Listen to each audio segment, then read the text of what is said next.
Suaranya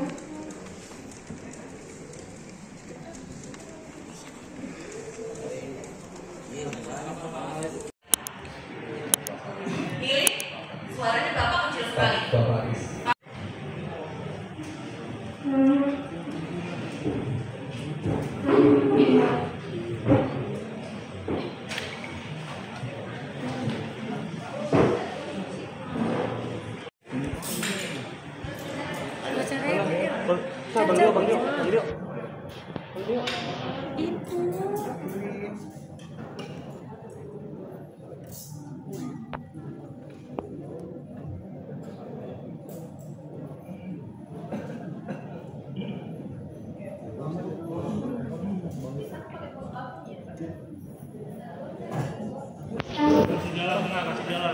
Kasih jalan dulu tengah.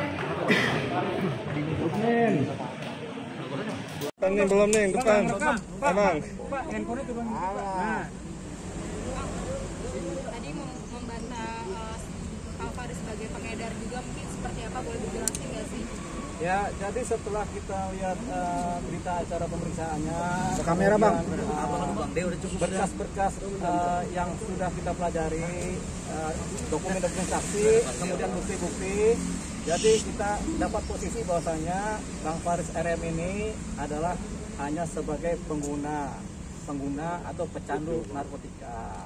Ya, jadi tadi juga dia sudah mengakui bahwasanya dia memang hanya menggunakan narkotika. Yang pertama, jadi nggak ada itu sebagai pengedar, karena apa yang diedarin uang jumlahnya kecil, cuma 0,89 gram sabu-sabu yang dia disita kan, 0,89 gram berarti kan di bawah 1 gram, berarti nggak bisa diedarkan. Dan memang dari keterangan saksi-saksi yang lain juga beliau hanya sebagai pengguna. Satu hal penting dari seorang Faris RM, dia mengakui kesalahannya. Ya memang karena dia memang di kepalanya ini masih ada rasa-rasa candu, jadi memang sebelumnya dia pernah 1 kali rehabilitasi, sudah selesai, tapi mungkin ini ada candunya timbul lagi, jadi dia akhirnya menggunakan. Tapi udah jarang dia menggunakan, ini baru kemarinnya menggunakan sabu terus tangkap. Gitu. Ini kan dakwaannya seumur hidup gitu, maksimal Nah, seumur hidup. Mungkin itu seperti apa lanjut? kalau dakwaan seumur hidup itu dakwaan sebagai pengedar, yaitu barang siapa mengedarkan, menjual, mendistribusikan akan dihukum serendah-rendahnya 5 tahun, setinggi-tingginya seumur hidup, begitu. Tapi karena dia bukan pengedar, pasalnya kemudian lepas. Jadi kita akan sampaikan, dan hakim juga sudah mengerti karena hanya sebagai pengguna, jadi pasal dakwaan sebagai pengedar dia lepas, jadi tidak sebagai pengedar. Jadi tidak ada ancaman hukuman seumur hidup buat seorang Faris RM, begitu, karena dia hanya sebagai pengguna. Bang tadi sempat minta direhabilitasi Bang, Faris RM seperti apa Bang? Betul, ini kan dia baru 1 kali direhabilitasi. Kadang-kadang kita 1 kali rehab itu belum tentu selesai. Kita udah keluar tapi masih ada candunya dikit gitu. Jadi akhirnya menggunakan lagi. Makanya biasanya rehab itu bisa 2-3 kali. Makanya karena baru 1 kali rehab, kita akan mohonkan kepada majelis hakim yang menangani perkaranya beliau supaya kemudian diadakan rehabilitasi yang kedua. Begitu. Jadi ada rehab yang kedua kalinya. Gitu. Karena baru 1 kali Bang Faris ini melakukan rehab begitu. Itu ya mengenai rehabilitasi ya. Jadi baru 1 kali. Jadi ini kita mohonkan dalam putusan majelis supaya ada rehabilitasi yang kedua. Begitu. Bang, rencana untuk menghadirkan saksi ya kan tentu ada saksi-saksi yang diajukan yang meringankan ya, ada charge, kemudian ada saksi ahli. Itu lebih terkait kepada bagaimana seorang Faris RM kemudian berupaya sembuh dari kecanduan narkotika. Ini cerita ini nggak cuma seorang Faris RM ya, masih banyak lagi pecandu-pecandu lagi yang udah direhab tapi masih aja ada candunya. Jadi ini harapannya saksi meringankan, yaitu yang mengetahui dari rehabnya bagaimana, kapannya, terus apakah sudah semua atau belum, ini yang sedang diupayakan saksi adekatnya. Apakah mungkin dari keluarga juga Bang? Tentunya dari keluarga ada nanti, harapannya dari keluarga ada untuk memberikan keterangan mengenai proses rehabilitasi yang sudah dilakukan oleh seorang Faris RM, bagaimana dia selesai rehabnya dan apakah masih ada candu-candunya begitu ya.